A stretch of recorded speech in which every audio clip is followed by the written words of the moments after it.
The city of Houston has shut down due to flooding, and even the hospital is closed, which is a direct effect to a family in Michigan. The 12-year-old Hunter Bowman and his family had to cancel their trip to go to Houston, where he was supposed to receive cancer treatments. Shelly Adamchuk has more.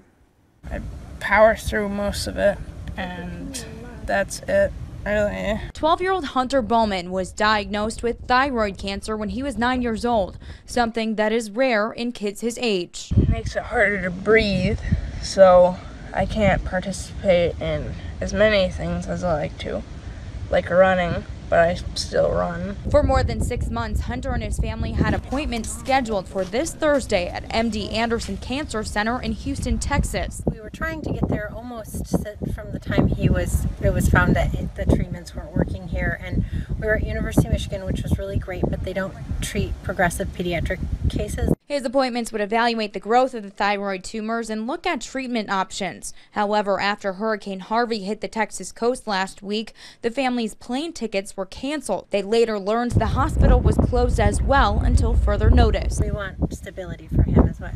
He probably will never be cancer-free, but just to stop things from growing. After rescheduling flights, Hunter and his family planned to leave Tuesday night in hopes the hospital would reopen Thursday for his scheduled visit. However, moments after I sat down and interviewed them about their hopeful trip, they got the news the hospital would remain closed.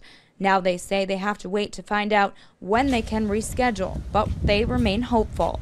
Hunter says he just wants to get better and play the sports he loves. Kind of have a normalish life. It's just kind of awkward. I just wish, again, like any parent, like I could do it instead. That was Shelly Adamchuk reporting. Hunter's doctors have since contacted the family following the interview, and they're planning on heading down to Houston on September 11th.